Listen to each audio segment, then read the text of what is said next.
একদিন এক কৃষকের বাড়িতে একজন অতিথি এসেছিলেন।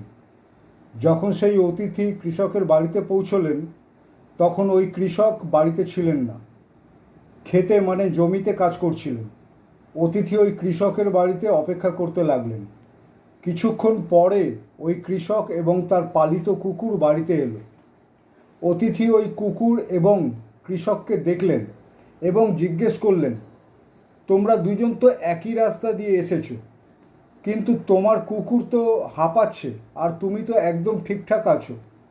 তখন কৃষক অতিথিকে বললেন যে আমরা দুজন একই রাস্তা দিয়ে তো এসেছি, কিন্তু আমি সোজা বাড়িতে এসেছি, আর আমার কুকুরটা রাস্তায় অন্য কুকুর দেখলেই তার পেছনে দৌড়তো, তারপর আমার কাছে আবার ফিরে আসতো, তারপর আবার কোনো কুকুর দেখলে আবার দৌড়তো তার পেছনে।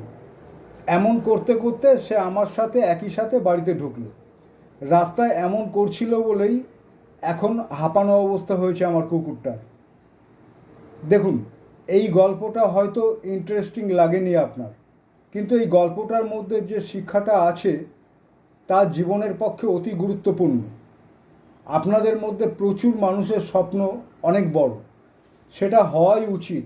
তাই আপনার স্বপ্নের লক্ষ্যে, যেমন করে গল্পের ওই কুকুরটার সাথে রাস্তায় অনেক কুকুরের দেখা হয়েছিল, যার ফলে কুকুরটা তাদের পেছনে দৌড়ে পরিশ্রান্ত হয়ে পড়েছিল, তেমনি আপনার স্বপ্নের লক্ষ্যে পৌঁছানোর রাস্তায় ওই কুকুরগুলোর মতো অনেক মানুষ পেয়ে যাবেন।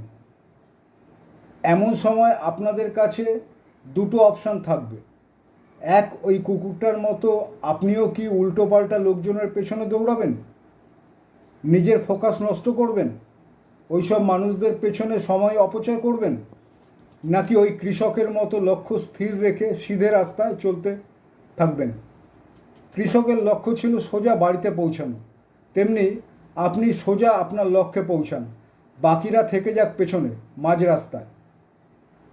এমনই সুন্দর আকর্ষণীয় প্রতিবেদন পেতে চ্যানেলটা সাবস্ক্রাইব করুন, অন্যদের শেয়ার করুন, অল্প বয়সী ছেলেমেয়েদের মধ্যে ছড়িয়ে দিন চ্যানেলটা।